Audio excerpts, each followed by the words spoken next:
Obra Lírios de Esperança, de Vanderlei Oliveira, pelo Espírito Hermance do Fo. Capítulo 12. Nossas obras. Será por influência de algum espírito que fatalmente a realização dos nossos projetos parece encontrar obstáculos? Algumas vezes é isso efeito da ação dos espíritos. Muito mais vezes, porém, é que andais errado na elaboração e na execução dos vossos projetos. Muito influi nesses casos a posição e o caráter do indivíduo. Se vos obstinais em ir por um caminho que não deveis seguir, os espíritos nenhuma culpa têm dos vossos insucessos. Vós mesmos vos constituis em vossos maus gênios. O Livro dos Espíritos, questão 534. Selena, por sua vez, aguardava com ansiedade o momento de sua visita ao centro espírita, que dirigiu na cidade mineira. Sua visita à reunião de transferência da diretoria seria sua primeira excursão ao plano no terreno. Ali, a vida a esperava com preciosas lições. Antes de partirem, Dona Modesta perguntou-lhe: Filha, como te sentes ante a perspectiva da visita? Apreensiva. Estranha-me a minha reação, pois até então outra coisa não desejava, senão fazer essa visita. Agora, parece-me que o peito carrega uma dor, uma angústia muito estranha. Seus sonhos, como têm sido? Tenho sonhado muito com Angélica, minha substituta.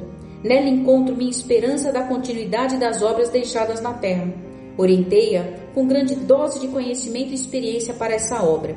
Por outro lado, meus sonhos dão a impressão de que ela está atrás de uma grade e não consegue chegar até mim. Isso me aflige, e quando acordo tenho a nítida sensação de separação, de impossibilidade de chegarmos uma a outra. Compreendo. Creio que seja saudade, apenas isso. Talvez, Selena, talvez, exclamou Dona Modesta, que sabia com detalhes o que acontecia. Possuindo a bondade e a consciência pacificada, Helena não apresentou nenhuma dificuldade na volitação. Acompanhada por Dr. Inácio, Dona Modesta e uma equipe de defensores, chefiada por irmão Ferreira, servidor incansável de nossa Casa de Amor, seguiram para a capital mineira. O coração de Selena encontrava-se quase incontrolável com a oportunidade. Nas imediações do bairro Singelo, onde se localizava a organização doutrinária, todo o grupo passou automaticamente por um processo de adensamento vibratório. Era como se andássemos no solo terreno e respirássemos o oxigênio. As criaturas nas ruas faziam seu percurso, alheias à nossa presença. Paremos por aqui, orientou Dona Modesta, algumas quadras do local. Como está a situação, Ferreira? Vossa mercê se cuide, minha patroinha. Nada tá fácil por estas bandas, respondeu o irmão Ferreira com seu típico palavreado e sotaque nordestino. Mantiveram o cerco? Os cabra se arrupiaram de vez e montaram guarda. Não tem quem entre lá. Selena, atenta ao diálogo, mostrou-se preocupada, sem entender o ocorrido. Seguimos a pé depois de orarmos em conjunto. Dona Modesta, a par de tudo, preveniu: Selena, procure manter toda a tranquilidade em seu íntimo. O êxito depende de sua atitude. Temos algum problema? Temos. Ao chegarem à construção, uma casa bem cuidada e pequena, vislumbraram uma cena terrível. O centro estava totalmente rendido nas mãos de astuta falange da maldade. Alguns seres estranhos, que mais lembravam anões gordos e totalmente esbranquiçados, estavam no portão de entrada. Tinham a pele gordurenta. À distância, pareciam pedras que exalavam desagradável odor. Vigias por todos os lados, armados como bandidos prontos a atacar. Uma cerca, feita de peças estranhas retorcidas, como metal, continha um símbolo de suástica em cada mourão. Dela partia uma irradiação pestilencial. Notava-se que uma luz partia de dentro da casa espírita em direção ao alto. Entretanto, não se esparramava pelas paredes. Verticalizava-se como se fosse soprada por forte vento para cima. A oração feita pela diretoria mantinha uma conexão com outras esferas. A luz não era percebida pelos capangas. Ampliando o poder mental, pudemos entrever Angélica, possível continuadora das iniciativas de Selena conduzindo a reunião. Dona Modesta, a senhora vai deixar esse grupo infeliz aqui? Externou a ex-dirigente. Pouco posso fazer, minha filha. Certamente querem prejudicar a transferência da diretoria. Não tenha dúvida, Selena. Observe e mantenha-se em prece. Vou entrar sem que me percebam. Vamos. Não, Selena, você não poderá. Não poderei? Se passar daqui, eles terão conhecimento da nossa presença. E então, teremos um prejuízo real para a tarefa em curso. E como vou acompanhar a reunião? Você ouvirá tudo. Espere aqui. Dona Modesta entrou sem dificuldades, disfarçadamente. Dotada de largo poder mental, furou o bloqueio vibratório sem alarde. Dentro da casa espírita, instalou pequeno componente condutor na mesa e Selena, lá fora, passou a acompanhar por meio de um aparelho semelhante ao fone de ouvido. Após a prece, Angélica pronunciou: Irmãos, hoje temos árdua tarefa pela frente, um novo momento para esta casa de Jesus. Selena, nossa devotada ceareira, foi colher seus frutos no além. Nossa reunião visa a analisar sua substituição e os novos planos para as tarefas. Selena exultou com a referência e por ouvir a voz de Angélica. Todos sabem que nossa companheira abrilhantou os serviços deste celeiro de bênçãos, prosseguiu Angélica. Ninguém, porém, desconhece os efeitos de seu temperamento controlador, em razão de algumas decisões excessivamente fortes com as quais nenhum de nós nunca concordou. A essa altura, Dona Modesta tomou o pequeno microfone e orientou a ex-dirigente que mantivesse a calma. Creio, a menos que esteja equivocada, que Selena foi respeitada e obteve o tributo da amizade de todos nós, mesmo com tais discordâncias. Sua rigidez, entretanto, não ensejou que pensássemos livremente no serviço do Cristo, e sim em pontos de vista pessoais, ainda que nessa condição realizamos abundantemente. Contudo, proponho nesta hora uma decisão de coragem e fidelidade a Jesus, a quem realmente muito devemos. Proponho 2 medidas básicas e desafiadoras, que constituirão os alicerces de muitos outros caminhos. Primeiro, a administração em grupo e segundo, a reativação do serviço de intercâmbio, extinto por Selena em razão de sua visão sobre mediunidade. Selena se mostrava apática com o que ouvia. Repentinos sentimentos agressivos nasceram em seu coração.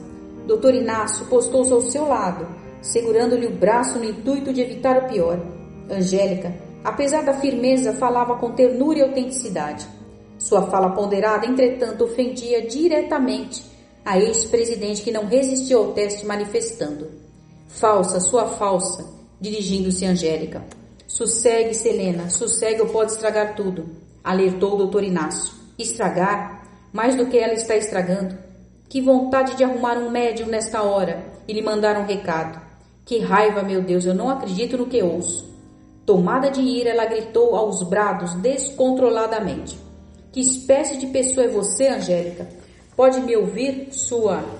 Isso é hipocrisia. Que adiantou tanto amor a esta casa para ter sua traição falsa? A reação não podia ser pior. Os vigias escutaram a fala amarga de Selena e armaram-se para lutar. Procurem, temos intrusos. Escutei algo nas redondezas. Sinto o cheiro de anjos no pedaço. Avisem os demais que estão no trecho. Chamem reforços. Uma algazarra se estabeleceu. Selena, já sem controle, entrou em crise mental de revolta e medo, similar aos efeitos da síndrome do pânico. Mãos cobertas de suor, batimento cardíaco acelerado, tremores. Foi retirada às pressas para o hospital, com baixíssima pulsação energética, a ponto de desfalecer. Irmão Ferreira, como se já previsse o incidente, tomou as providências para proteger o andamento da reunião. Os capangas reforçaram a guarda, mas, não vendo ninguém, aquietaram-se. Já no hospital, acomodada em leito apropriado na mesma ala restrita, que Marcondes ficou alguns dias antes, encontrava-se quase desfalecida, mas ainda muito agitada. As mãos fechadas esmurravam a cama, requerendo correias de contenção. Rosângela, a enfermeira da ala, Dona Modesta e Dr. Inácio acompanhavam o desenrolar do quadro. 30 minutos se passaram sem respostas desejáveis. A paciente entrou em regressão espontânea. Depois das mãos contidas, foi a vez dos pés, que também foram presos com amarras. Babava e respirava longos haustos.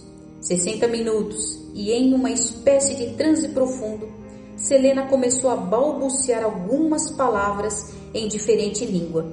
Era um francês fluido e claro. Dona Modesta, dotada de xenoglossia no tempo. Qual é o seu nome? Interrogou Dona Modesta. Condessa Pirré. Em que ano estamos?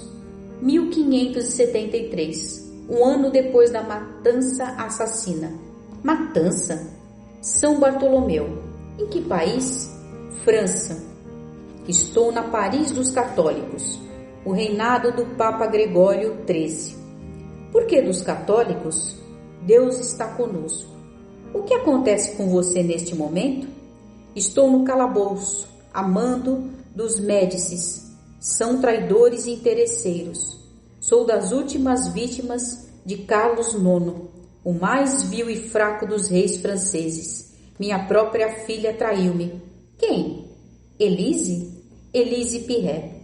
Tentei poupá-la das atrocidades da corte, em vão. Ela traiu-me para se ver livre de mim, do meu controle. Não sabe em que mãos vai acabar. Pobre Elise. Por que foi presa? Catarina, a rainha mãe, detesta-me. O que você fez a ela? Roubei-lhe o marido, e o faria novamente. Amava-o. Odeio Catarina. Odeio a religião protestante. Gosto do povo. Detesto os rituais. São falsos. São falsos. São falsos. São... Selena entrou em convulsão monoideísta e não cessava de repetir a expressão. Dr. Inácio propôs a sedação. Não se podia fazer muito por agora. A fixação em recordações estava na periferia dos fatos. Era necessário que o quadro mental apresentasse uma melhora. Não basta regredir ao passado quando se tem objetivos terapêuticos. O importante é revelar emoções essenciais, vivências interiores que servem de grilhões e o principal, desatar os nós afetivos. Sob observação contínua, foi levado ao posto próximo. Permaneceria sob vigilância redobrada. Seria submetida a uma regressão mediúnica, induzida quando passadas 24 horas. Dona Modesta iria receber um inconsciente profundo, o corpo mental de Selena, para tratar as raízes de seu drama. Medicada adequadamente, ela adormeceu. Saindo dos aposentos, já com a hora avançada, Dr. Inácio e Dona Modesta travaram um diálogo descontraído sobre o assunto. Estavam exaustos, mas não perdiam bom ânimo. Inácio, que dia abençoado! Exclamou Dona Modesta, já um tanto defasada pelas lutas do dia. Eu diria endiabrado. Os homens na terra não imaginam o que seja uma rotina dessas. Dar sem receber, dar por amor de realizar. Quantos não terão extensas lutas com esta lição neste outro lado da vida? Inclusive os espíritas. Inclusive os espíritas, é verdade. Estamos há exatas 15 horas em tarefa contínua. Só hoje visitei por 3 vezes a terra. Não reclamo de nada. Mas, se tivesse meu cigarrinho de volta, acho que trabalharia mais 15 horas sem mau humor. Inácio, essa é a luta da qual estamos falando. Abandonar os costumes humanos. E ainda tem espírito achando que somos espíritos superiores. Se Deus nos perdoou por isso, há de perdoá-los também, brincou Dona Modesta. Deus sim, eu nem tanto. Ainda hoje, realizei consulta em meu consultório a um desses dirigentes que mais gostam de uma mesa que de gente. Velho companheiro das proximidades de Uberaba. Imagine o que ele queria. O que, Inácio? Que eu ficasse lhe fazendo sala, batendo papo, como fazem os mentores, disse ele. Disse também que estava muito feliz em estar onde estou, porque isso é sinal de superioridade. e como estava muito cansado da reencarnação, adoraria descansar alguns dias ao meu lado. E você, naturalmente dispensei-o, como faço com qualquer pessoa iludido bastante para ter essa miopia moral. Inácio, o que disse a ele, o de sempre. Descansar depois da morte é coisa de Carole velho. Os dois riram incontidamente. Realmente há muita ilusão. Houve outro, um desses enciclopedistas espíritas que leram tudo sobre a doutrina, que ainda zombou de mim um dia desses. Passava por um corredor, já cansado, com um mau humor pior que o habitual, depois de quase 20 horas de trabalho. E sabe o que ele me disse? O quê? Doutor Inácio, que cara é essa? Até parece que o senhor está cansado. Espírito superior não se cansa, ouviu? Aprenda a usar sua mente. E você? Eu lhe dei o troco merecido. Disse a ele que não estava cansado, estava arrependido de ter morrido. Devia ter ficado na terra uns 1000 anos para não encontrar mais com religiosos. No sanatório espírita de Uberaba, pelo menos, essa segurança eu tinha. Não era obrigada a lidar com os enredos e as fofocas do movimento doutrinário. E ele ainda me perguntou se tinha algo me incomodando. E você, naturalmente, brincou Dona Modesta, naturalmente eu me calei, porque se falasse naquela hora seria um desastre. Se contarmos nos livros, realmente nossos irmãos terão dificuldade em acreditar na realidade deste momento. Veja só o estado de meus cabelos, coisa horrível, meu Deus. Olha a cor de meu guarda-pó. E passou as mãos sobre os dejetos secos expelidos por Selena e vários outros atendidos naquele dia. Quem imagina que também nos cansamos e precisamos do sono e dos aparelhos de recomposição energética? A grande maioria nos imagina dotados de superlativo poder mental, capaz de tudo providenciar num passe de mágica. Usar a mente. Pensam que ao morrer tudo se resolve com a mente, como se ela se soltasse do cérebro e passássemos a ter asas na cabeça, completou o Dr. Inácio. E por aí, Inácio, ao imaginar uma vida espiritual angelical, o homem adormece nas visões religiosas e estabelece um falso conceito sobre o plano espiritual. Não bastasse isso, e quando chegam aqui ainda querem mudar o que Deus criou. Adoram dar palpites e sentem-se os donos do pedaço. Donos do pedaço, expressão humana que cabe bem na história de Selena. A senhora estudou a ficha com mais atenção? Teremos uma incisão anímica? Não há outra saída. Dentro de 24 horas faremos uma varredura no inconsciente. E quando a senhora acha que Marcondes e Selena poderão saber da história, na hora certa acontecerá, Inácio. O destino enlaçando espíritos até no plano espiritual. Quem diria? Mais uma para aqueles que julgam ter a chave do céu. Se a reencarnação é palco de laços de afeto e desafeto, a imortalidade é o camarim, onde os espíritos se despem das fantasias das ilusões para que se olhem como devem no espelho da realidade. Uai, disse Dona Modesta, como uma típica mineira. Virou poeta, Inácio? Não, Dona Modesta, foi apenas uma crise psiquiátrica. O bom humor permanente, a despeito do cansaço, não roubava nunca daqueles dois a chance de ironizar as mais sérias e profundas questões da vida. Essa característica pertinente a ambos era-lhes medicação e refazimento. Vamos descansar, Inácio, pois afinal de contas temos horário para cumprir e a quem dar satisfações amanhã bem cedo.